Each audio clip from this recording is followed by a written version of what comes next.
이 시간 우리 말씀을 받겠습니다. 이 복된 시간에 주시는 하나님의 말씀은 우리 마가복음 14장 32절에서 42절까지의 말씀입니다.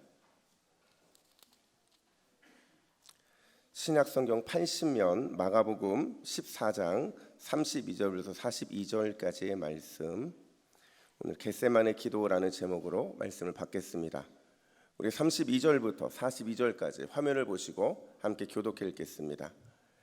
그들이 겟세마네라 하는 곳의 이름에 예수께서 제자들에게 이르시되 내가 기도할 동안에 너희는 여기 앉아 있으라 하시고 베드로와 야고보와 요한을 데리고 가실새 심히 놀라시며 슬퍼하사 말씀하시되 내 마음이 심히 고민하여 죽게 되었으니 너희는 여기 머물러 깨어 있으라 하시고 조금 나아가사 땅에 엎드려 될 수 있는 대로 이때가 자기에게서 지나가기를 구하여 이르시되 아빠 아버지여 아버지께는 모든 것이 가능하오니 이 잔을 내게서 옮기시옵소서. 그러나 나의 원대로 마시옵고 아버지의 원대로 하옵소서 하시고 돌아오사 제자들이 자는 것을 보시고 베드로에게 말씀하시되 시몬아 자느냐 내가 1시간도 깨어 있을 수 없더냐 시험에 들지 않게 깨어 있어 기도하라. 마음에는 원이로되 육신이 약하도다 하시고 다시 나아가 동일한 말씀으로 기도하시고 다시 오사 보신즉 그들이 자니 이는 그들의 눈이 심히 피곤함이라. 그들이 예수께 무엇으로 대답할 줄을 알지 못하더라. 세 번째 오사 그들에게 이르시되 이제는 자고 쉬라. 그만 되었다. 때가 왔도다. 보라 인자가 죄인의 손에 팔리느니라. 함께 읽습니다. 일어나라 함께 가자. 보라 나를 파는 자가 가까이 왔느니라. 아멘. 여러분 성경에는요 이스라엘을 상징하는 세 가지 나무가 있어요. 여러분이 잘 아시는 첫 번째가 뭐냐면 바로 이 포도나무인데요. 성경에 굉장히 많이 등장을 합니다. 근데 이 포도나무에 대해서 예수님이 이렇게 말씀을 하셨어요. 우리 요한복음 15장 5절 말씀 우리 화면 보시고 같이 읽습니다. 시작. 나는 포도나무요 너희는 가지라. 나를 떠나서는 너희가 아무것도 할 수 없음이라. 아멘. 이 포도나무는 이스라엘을 상징합니다. 뿐만 아니라 우리가 어제 살펴봤던 무화과 나무도 이스라엘을 상징을 해요. 예수님께서 열매 맺지 못하는 무화과 나무 이걸 뭐랑 연결을 시켰냐면 열매 맺지 못하는 성전 신앙과 연결을 시켰죠. 그러면서 그들에게 심판을 선포하는 겁니다. 이렇게 무화과나무가 열매를 맺지 못하는 것처럼 너희도 열매를 맺지 못하니 내가 심판하겠다라는 거죠. 그래서 잎사귀의 이 화려함이 아니라 열매 맺는 신앙인이 되어야 된다고 제가 어제 말씀을 드렸어요. 마지막 세 번째는 어떤 나무냐? 감람나무라는 거예요. 그러니까 올리브 나무죠. 여러분 이 그림을 보시면 좀 쉽게 이해할 것 같은데요. 이거는 예전에 한번 보여드린 적이 있어요. 올리브 기름을 짜는 압축기인데요. 보시면 저 가운데 쪽에 올리브를 쌓아놓고 끝에 줄을 달아서 하나씩 줄을 달을 때마다 기름이 점점점 다 짜지는 거예요. 그리고 마지막 줄을 달았을 때 마지막 그 기름의 엑기스가 나오는 이 올리브 열매가 깨지고 으스러짐으로 인해서 결국 최고의 기름이 나오는 것처럼 또 고난과 아픔을 통해 결국 최고의 신앙이 나올 수 있음을 보여주는 이스라엘을 상징하는 나무가 바로 이 올리브 나무라는 거죠. 여러분 오늘 본문의 배경이요 이 세 번째 나무가 가장 많은 산에서 있었던 일이에요. 우리 32절 상반절 말씀을 같이 한번 읽어볼까요? 시작. 그들이 겟세마네라 하는 곳에 이름에. 여러분 마가는요 지금 이곳의 이름을 겟세마네라고 그래요. 이 겟세마네가 무슨 뜻이냐면 기름 짜는 틀이라는 뜻이에요. 근데 이거를 똑같은 장소를 누가는 뭐라고 하냐면 감람산 올리브산이라고 말을 합니다. 그러니까 똑같은 장소를 서로 다르게 표현했을 뿐이지 똑같다는 거예요. 근데 중요한 건 뭐냐면 이 겟세마네 기도를 마친 이후에 예수님은 제자였던 가룟 유다의 배신을 당하게 되고요. 그리고 로마 군인에 체포되고 속전속결로 십자가 죽으심까지 나아가게 된다라는 겁니다. 따라서 여러분 오늘 본문은요 십자가를 지시기 전 예수님의 마지막 공적인 기도 장면이라 말할 수가 있어요. 그러니까 지상에서 예수님께서 십자가를 지시기 전에 마지막 보여주신 공식적인 기도의 장면이라는 거죠. 두 가지 면에서 이 두 가지 포인트가 굉장히 중요한데요. 첫 번째가 뭐냐면 예수님께서 느끼신 고통의 이유가 뭐냐 하는 겁니다. 우리 33절 말씀을 같이 한번 읽어볼까요? 시작. 베드로와 야고보와 요한을 데리고 가실새 심히 놀라시며 슬퍼하사. 여러분, 예수님께서요 베드로와 야고보와 요한을 데리고 가는 도중에 갑자기 심히 놀라셨대요. 그리고 슬퍼하셨다 이렇게 말씀하거든요. 이걸 정확하게 번역하면 말문이 막힐 만큼 매우 놀라 공포를 느꼈고 또 고민스럽고 근심하셨다라는 겁니다. 여러분, 예수님께서 왜 갑자기 이런 감정을 느끼셨을까요? 제가 설교를 준비하며 자료를 찾다 보니까 다양한 이유들이 있더라고요. 어떤 사람은 이렇게 말합니다. 장차 예수님이 감당하셔야 되는 그 십자가 고통이 얼마나 컸는지를 보여주기 위한 표현이다. 그렇죠.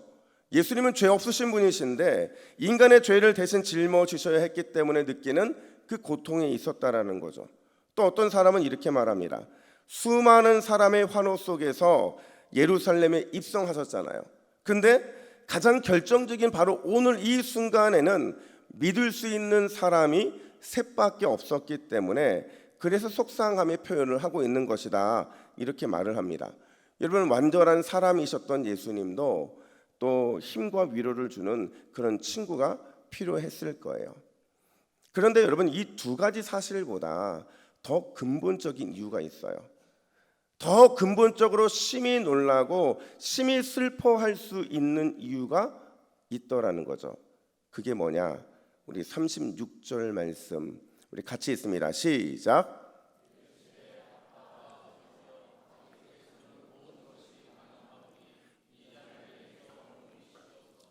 그러나 나의 원대로 마옵시고 아버지의 원대로 하옵소서 하시고. 아멘. 자, 보세요. 지금 읽었던 이 본문에서 반복되고 있는 단어가 있죠. 다시 한번 볼까요? 다시 우리 36절 말씀 같이 읽습니다. 시작. 이르시되 아빠 아버지여 아버지께서는 모든 것이 가능하오니 이 잔을 내게서 옮기시옵소서. 그러나 나의 원대로 마옵시고 아버지의 원대로 하옵소서 하시고. 아멘. 여러분, 어떤 단어가 반복됩니까? 아버지. 이 아빠라는 표현이 아람어의 아버지거든요. 여러분, 우리가 주목해야 되는 건 바로 이 결정적인 위기 순간에 예수님이 하나님을 향해서 아빠 그리고 아버지라고 불렀다는 사실이에요. 공적인 십자가의 사역을 감당하시는 그분이 하나님, 주님이라고 불러야 마땅한 하나님을 향해서 아빠, 아버지라고 부르고 있다라는 거죠. 여러분, 이게 뭘 의미하냐면요, 지금 예수님께서 심히 놀라시고 슬퍼할 수밖에 없는 근본적인 이유가 여기에 있다는 거예요. 그게 뭐냐? 지금까지 단 한 번도 끊어진 적 없었던 하나님 아버지와의 단절, 하나님 아버지와의 단절, 그것 때문에 예수님은 슬퍼하고 심히 근심할 수밖에 없었다는 겁니다. 제가 첫 사역을 했던 사역지에서요, 이렇게 새벽 예배를 드리고 있을 때였어요. 이제 목사님이 한참 설교를 하고 있었는데 갑자기 제 첫 사역지는 이 반만한 교회 예배당이었으니까 갑자기 뒷문이 확 열리는 겁니다. 확 열리고서 매우 슬퍼하면서 매우 간절함이 묻어있는 한 여자아이의 외침이 있었는데 이 아이가 뭐라고 외친 줄 아세요? 엄마! 이러는 거예요. 그러니까 여러분, 예배 드리는 사람이 얼마나 놀랬겠어요.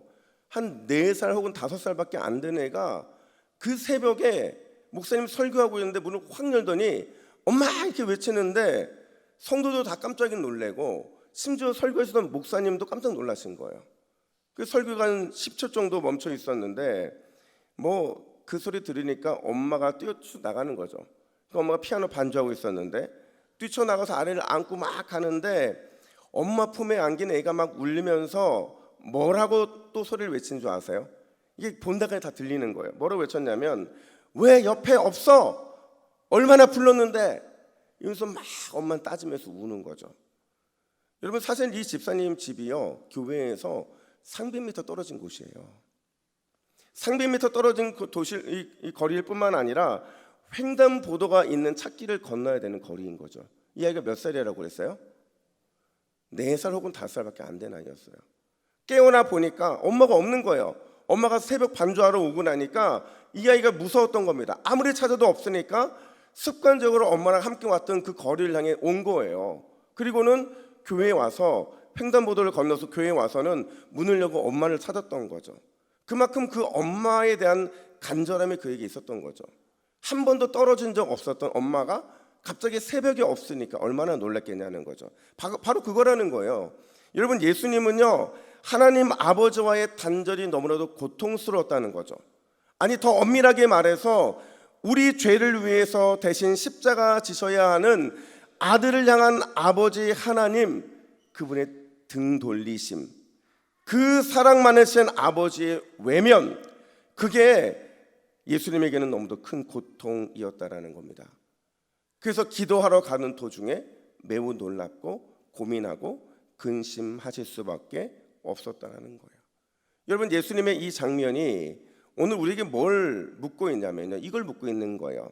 너희는 무엇 때문에 그렇게 놀라고 무엇 때문에 그렇게 근심하고 너희는 무엇 때문에 그렇게 고민하며 살아가고 있느냐는 거죠. 예수님은 하나님과의 단절 때문에 그렇게 놀라고 고민하고 근심했는데, 너희는 과연 너희 속에 하나님 때문에 놀라고 근심하고 고민하는 그 마음이 있느냐는 거죠. 하나님이 느껴지지 않아서, 하나님의 마음을 이해할 수가 없어서, 하나님이 내 하나님이고 내 아버지라는 사실이 느껴지지 않아서, 그래서 그게 우리의 고통이고 슬픔이고 가장 놀란 일이 되고 있느냐라는 질문을 우리에게 던지고 있다는 거예요. 여러분, 사실요, 우리는 너무도 무감각할 때가 많거든요. 하나님과의 이 멀어져 있는 것 같은 이 느낌이 들음에도 불구하고 우리는 너무도 무감각하고, 또 그렇다고 아무렇지도 않게 살아가고 있는 우리의 모습 속에서 오늘 본문의 예수님께서 우리에게 이렇게 말씀하시는 거예요. 너희가 놀라고 근심하고 고민해야 될 이유는 하나님이 느껴지지 않는 그것 때문에 그래야 된다고 말씀하고 계신 거죠. 사랑하는 여러분, 하나님의 마음이 느껴지시는 복된 새벽이 되기를 간절히 축복합니다. 하나님의 눈물, 하나님의 사랑, 하나님의 그 많은 감정들이 느껴짐으로 인해서 하나님 때문에 울고 하나님 때문에 기뻐하고 하나님 때문에 슬퍼할 수 있는 그 마음이 회복되시기를 간절히 축복합니다. 여러분, 이 고난주간 특별 새벽 기도회가 우리에게 왜 필요합니까? 그냥 내 마음대로 내 뜻대로 하나님과 단절 가운데 살아가도 잘 살아갈 수 있다고 느꼈던 그 마음들을 다시 십자가 앞에 내어놓는 거잖아요. 십자가의 주님이 없이는 내가 그 어떤 것도 기뻐하지 않겠습니다. 십자가의 주님이 느껴지지 않고서는 내가 도저히 살 소망이 없습니다. 심히 놀라고 고민하고 근심이 됩니다. 이 마음이 회복되기 위해서 우리가 이 새벽을 깨운 거잖아요. 여러분, 반드시 주님께서는 하나님이 안 계신 것처럼 느껴지는 그 순간을 딛고 일어나는 성도를 통해 위대한 일들을 이루어 주실 줄로 믿습니다. 여러분, 반드시 기억하세요. 오늘 이 새벽은 주님의 눈물을 회복하는 새벽이고 주님의 마음을 회복하는 새벽이 되어야 될 줄로 믿습니다. 뿐만 아니라 두 번째 포인트가 있어요. 그게 뭐냐? 예수님의 이 마지막 말씀에 담겨 있는데요, 우리 42절 말씀을 같이 읽습니다. 시작. 일어나라, 함께 가자. 보라, 나를 파는 자가 가까이 왔느니라. 여러분, 예수님께서 제자들을 향해서 일어나세요, 함께 가재요. 여러분, 사실 제자들은 이런 말을 들을 자격이 전혀 없는 사람들이에요. 왜 그렇습니까? 이들은 곧 스승이 고난의 십자가를 져야 되고 형벌의 죽음을 당해야 되는데 아랑곳하지 않고 깊은 잠에 빠져 있잖아요. 심지어 3번이나 깨웠는데 전혀 일어나려 하지도 않습니다. 근데 여러분, 병행 본문인 누가복음 24장 41절에 보면 더 충격적인 사실이 밝혀집니다. 우리 화면 보시고 같이 한번 읽어볼까요? 시작. 그들을 떠나 돌 던질 만큼 가서 무릎을 꿇고 기도하여. 여러분, 예수님과 제자들과의 거리가 얼마큼 떨어져 있다는 거예요? 돌 던질 만큼. 돌을 전심으로 던진다고 하면 적어도 한 3-40m 떨어지겠지만 사실 관용적인 표현이거든요. 그 당시 사람들이 쓰는 이 관용적인 표현이 돌 던질 만큼이라는 것은 서로 알아볼 수 있을 만큼의 거리였다라는 겁니다. 어두운 밤이었어요. 그 밤에 서로 알아볼 수 있는 거리라고 한다면 상당히 가까웠을 겁니다. 예수님의 간절한 부르짖음이 들렸을 그 위치였을 것이고, 깊은 고뇌와 심지어 땀방울이 핏방울이 될 정도로 간절히 기도하는 주님이 느껴질 수 있을 만큼의 그런 거리에서 제자들이 잠을 자고 있다는 거예요. 여러분, 얼마나 예수님 입장에서는 배신감이 느껴졌을까요? 얼마나 괘씸하게 느껴졌을까요? 그런 그들을 향해서 예수님이 오늘 뭐라고 말씀하신다고요? 일어나라, 이제 가자, 이렇게 말씀하고 계신다는 거예요. 근데 더 충격적인 건 뭐냐면요, 불과 몇 시간 전에 제자들이 뭐라고 호언장담을 했느냐? 누가복음 22장 33절은 이렇게 말합니다. 우리 같이 읽습니다. 시작. 주여, 내가 주와 함께 오게도 죽는 데에도 가기를 각오하였나이다. 여러분, 오게도 함께 가겠대요. 죽는 곳에도 함께 가겠대요. 불과 몇 시간 전에 이렇게 이야기했음에도 불구하고 잠시 깨어 함께 기도하는 것조차 하지 못했던 게 바로 제자들의 모습이었다는 거죠. 여러분, 잠시 불과 몇 시간 전이었다는 것은 예수님도 지금 이들의 이 말들을 기억하고 계셨다라는 거예요. 그럼에도 그들을 향해서 예수님께서 함께 가자 이렇게 말씀하실 수 있는 이유는 여러분, 예수님이 그들을 이해하셨기 때문에 그래요. 아니, 하나님을 향해 아빠, 아버지라 부를 수 있는 자녀의 특권이 바로 이것이기 때문이라는 거죠. 영적인 자녀이기 때문에, 장차 구원의 은혜를 입을 주님의 자녀이기 때문에 가능한 일이라는 겁니다. 사랑하는 여러분, 예수님은 항상 우리에게 기회 주시기를 원하시는 분이신 줄로 믿습니다. 항상 기다려주시고 언제나 인내해 주시는 분인 줄로 믿습니다. 여러분, 혹시 고난주간 가운데 넘어짐을 경험하셨습니까? 그런 우리를 향해 주님이 이렇게 말씀하세요. 일어나라, 함께 가자. 혹시 실패를 경험하셨습니까? 또 이렇게 말씀하십니다. 일어나라, 함께 가자. 여러분, 다시 일어나 기도의 자리, 말씀의 자리로, 또 은혜의 자리로 나아가기를 예수님의 이름으로 축복합니다. 우리가 잘 아는 찬양 중에 우리가 첫째 날인가 둘째 날에 불렀어요. 어떤 찬양이냐면, 예수의 이름으로 나는 일어서리라, 주가 주신 능력으로 나는 일어서리라. 우리 함께 찬양으로 같이 한번 불러볼까요? 예수의 이름으로 나는 일어서리라, 주가 주신 능력으로 나는 일어서리라. 원수가 날 향해 와도 쓰러지지 않으리, 주가 주신 능력으로, 주가 주신 능력으로, 주가 주신 능력으로 일어서리.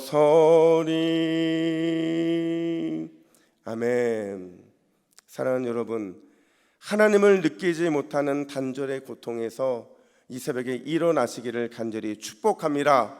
일어나서 주님의 음성을 듣고 다시 은혜의 자리를 회복하고 소망의 자리로 나아가며 말씀과 기도의 자리에서 주님의 놀라운 은혜를 경험하기를 결단하는 귀한 축복이 있으시기를 간절히 축원합니다. 여러분, 반드시 오늘 이 새벽에 예수의 능력, 그 능력의 이름으로 우리 모두가 일어나게 될 줄로 믿습니다. 함께 기도하겠습니다.